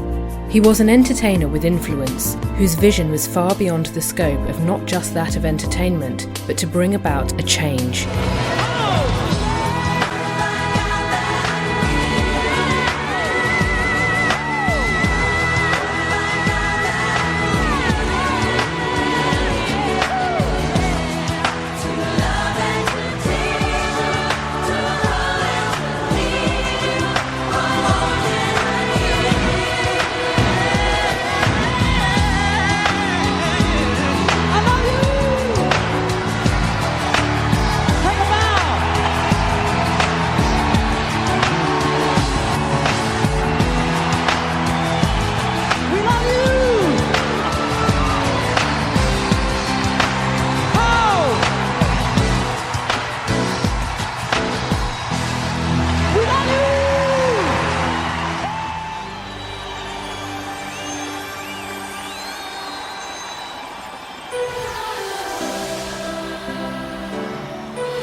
At the 1993 Super Bowl halftime show, he sang Heal the World with the participation of the entire crowd, turning over cards to reveal giant cartoons of children holding hands, imparting Jackson's message of peace and brotherhood to a massive audience, and with a choir of 3,500 children joining him to sing We Are the World. Today, we stand together all around the world, joined in a common purpose to remake the planet into a haven of joy and understanding and goodness. No one should have to suffer, especially our children. This time, we must succeed. This is for the children of the world. He didn't just make music. He used his talent and platform to preach the most essential ideals and messages to mankind. An instrument of nature, for whom his talent was a means to channel his dreams to make the world a better place.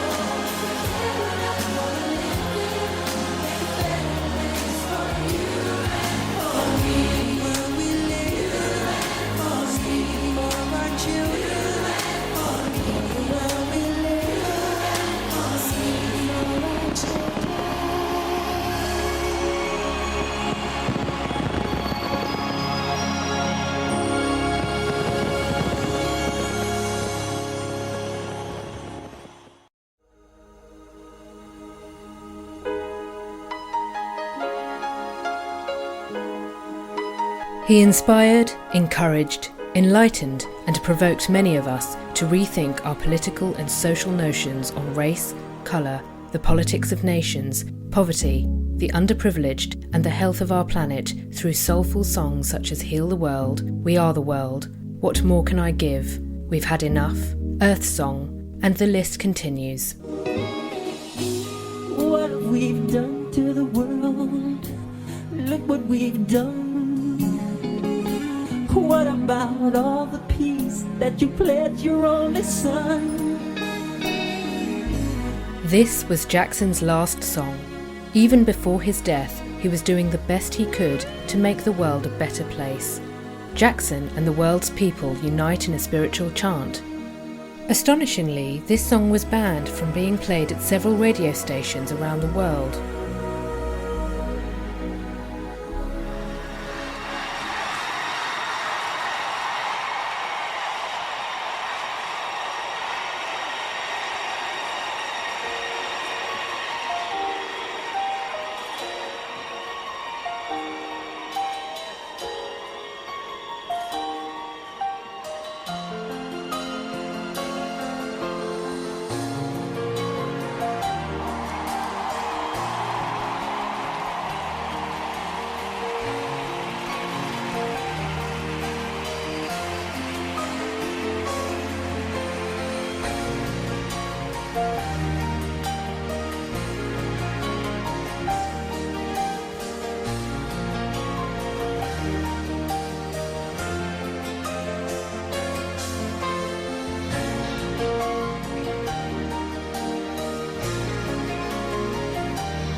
Sadly, we live in a state of fear.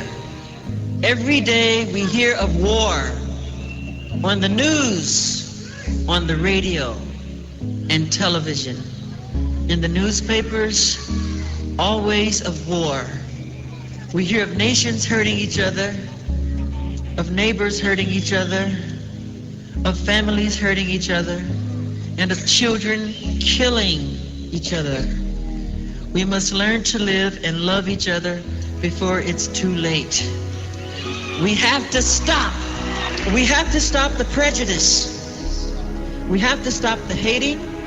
We have to stop living in fear of our own neighbors.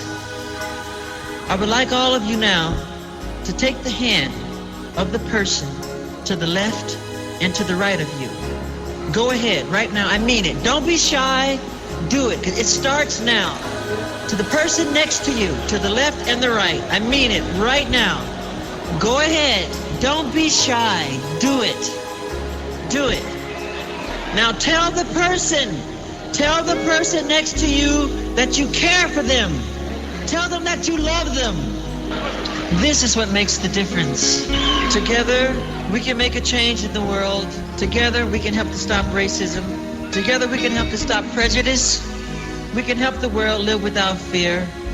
It is our only hope. And without hope, we are lost. Jackson taught us about the dangers of pollution, climate change, hatred, and wars. He shed light on the importance of doing our part for peace and equality. He used every cell in his body to get his message across to the world. But did anyone listen? No. Instead, the human race demonized and vilified him. It was of more importance to mock his face, throw racist slurs at him, accuse him of bleaching his skin, discriminate against him, bully and backstab him.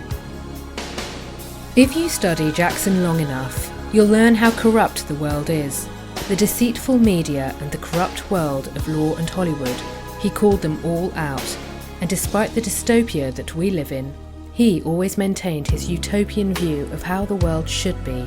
He was so very ahead of his time, but instead of cherishing him and respecting how genuinely caring and loving he was, the world ridiculed him and tore him to pieces. As we are witnessing today with the planet itself, we don't treasure our most precious resources, we destroy them. We bring love back into the world, remind the world that love is important. Love is important. Love each other. We're all one. Let's take care of the planet. 4 years to get it right, or else it's irreversible damage we've done. If you want to make the world a better place, take a look at yourself and then make a change. People don't look at themselves honestly. They don't look at themselves and point the finger at them. It's always the other guy's fault or somebody else. You should change yourself. Look at yourself. Make better of yourself. I have been blessed with so much and have an opportunity to do what few others can.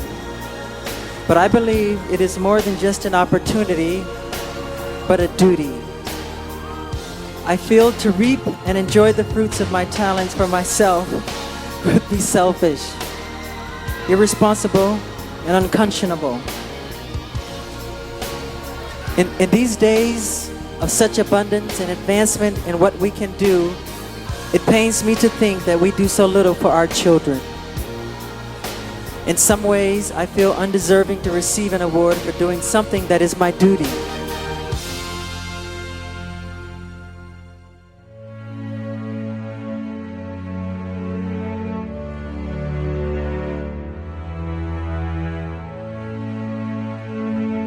Throughout my life, I have only tried to help thousands upon thousands of children to live happy lives. It brings tears to my eyes when I see any child who suffers. I am not guilty of these allegations, but if I am guilty of anything, it is of giving all that I have to give to help children all over the world. It is of loving children of all ages and races. It is of gaining sheer joy from seeing children with their innocent and smiling faces. It is of enjoying through them the childhood that I missed myself. If I am guilty of anything, it is of believing what God said about children. Suffer little children to come unto me, and forbid them not, for such is the kingdom of heaven. In no way do I think that I am God, but I do try to be God-like in my heart. I am totally innocent of any wrongdoing, and I know these terrible allegations will all be proven false. Again, to my friends and fans, thank you very much for all of your support. Together, we will see this through to the very end. I love you very much, and may God bless you all. I love you. Goodbye.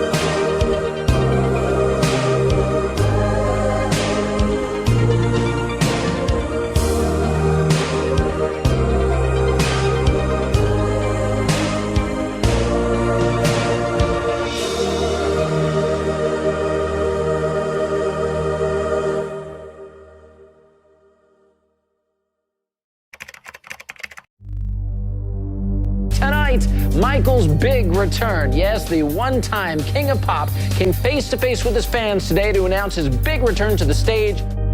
750 million album sales, 13 Grammys. London welcomes the king of pop, Mr. Michael Jackson. Michael Jackson's announcement of 10 concerts here is certainly a coup for the O2 Arena, and if those concerts go well, the expectation is that he'll add many more dates. But questions still remain about whether the Michael Jackson of today can still cut it live on such a big stage.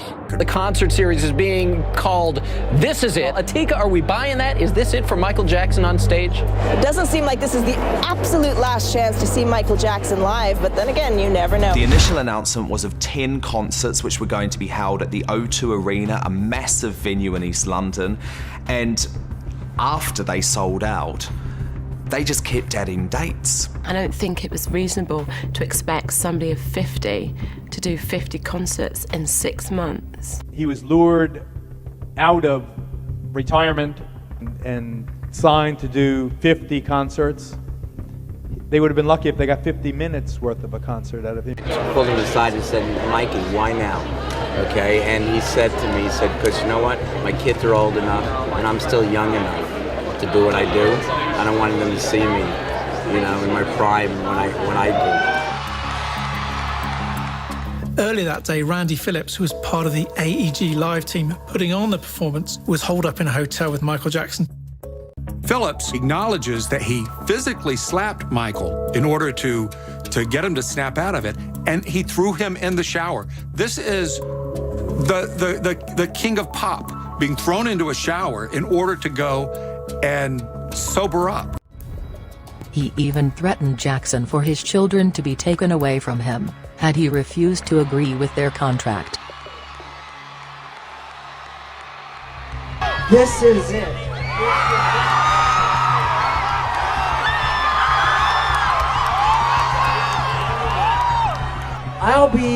I'll be performing the songs my fans want to hear. These will be my final show performances. This is it. I mean, this is really it. This is the final curtain call.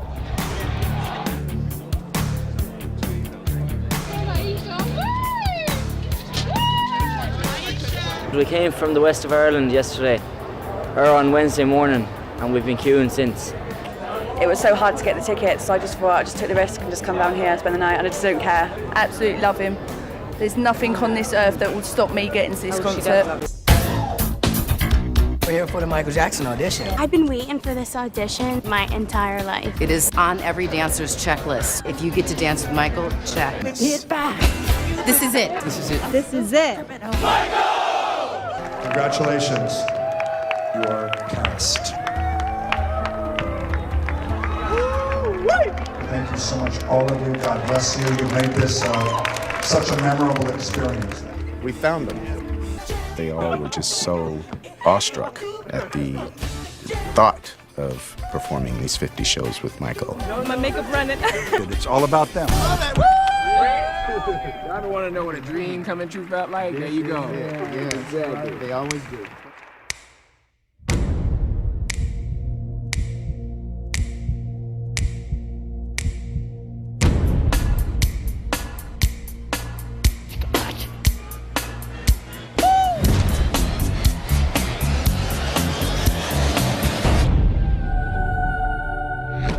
There's Michael. The man is here. We're all here because of him. May that continue with him leading the way. This is the moment. This is it. It's an adventure. It's a great adventure. You want to take them places that they've never been before. You want to show them talent like you've never seen before.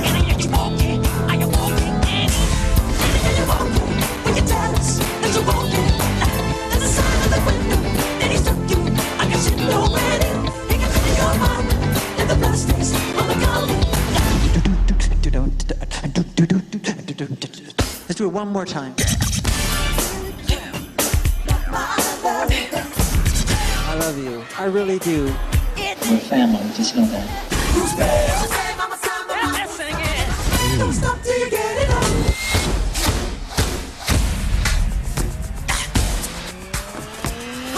You've been hit by, you've been struck by a smooth criminal.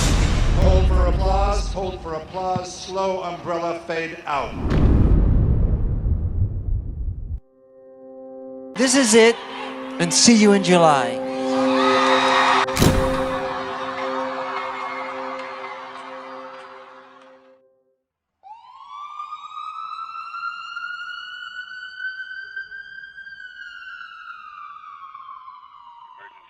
Yes, sir. I need an ambulance as soon as possible, sir. Sir, we have a gentleman here that needs help, and he's not breathing. Michael Jackson, 50 years old, the king of pop, has died. Michael Jackson has died. My brother, the legendary king of pop, Michael Jackson, passed away on Thursday, June 25th, 2009 at 2:26 p.m.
Ever since I was born,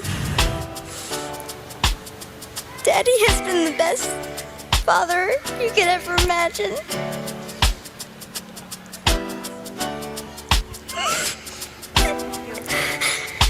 And I just wanted to say I love him so much. All over the world today, people are gathered in love vigils to celebrate the life of a man that taught the world how to love. People may be wondering why there's such an emotional outburst, but you would have to understand the journey of Michael to understand what he meant to all of us. When Michael started, it was a different world, but because Michael kept going, because he didn't accept limitations, because he refused to let people decide his boundaries, he opened up the whole world. In the music world, he put on one glove, pulled his pants up, and broke down the color curtain, where now our videos are shown, and magazines put us on the cover. It was Michael Jackson that brought blacks and whites and Asians and Latinos together. It was Michael Jackson that made us sing We Are the World and feed the hungry long before Live Aid. That Michael made us love each other. Michael taught us to stand with each other. Michael beat him. Michael rose to the top. He outsang his cynics. He outdanced his doubters. He outperformed the pessimists. Every time he got knocked down, he got back up. Every time you counted him out, he came back in. Michael never stopped. Michael never stopped. Michael never stopped. I want his 3 children to know, wasn't nothing strange about your daddy. It was strange what your daddy had to deal with. But he dealt with it. He dealt with it anyway. He dealt with it for us. Thank you because you never stopped. Thank you because you never gave up. Thank you because you never gave out. Thank you because you tore down our divisions. Thank you because you eradicated barriers. Thank you because you gave us hope. Thank you, Michael. Thank you, Michael. Thank you, Michael. We would never never understand what he endured. Not being able to walk across the street without a crowd gathering around him. Being judged, ridiculed. How much pain can one take? Maybe now, Michael, they will leave you alone. Then the witch hunt began. And it seemed like one negative story after the other was coming out about Michael. I felt his pain. I know what it's like to walk down the street and feel like the whole world is turned against you. I know what it's like to feel helpless and unable to defend yourself because the roar of the lynch mob is so loud that you are convinced your voice can never be heard. All I could think about in that moment was I had abandoned him, that we had abandoned him, that we had allowed this magnificent creature that once set the world on fire to somehow slip through the cracks. While he was trying to build a family and rebuild his career, we were all busy passing judgment. Most of us had turned our backs on him. Again, he was a king. But he was also a human being. And alas, we are all human beings. And sometimes we have to lose things before we can truly appreciate them.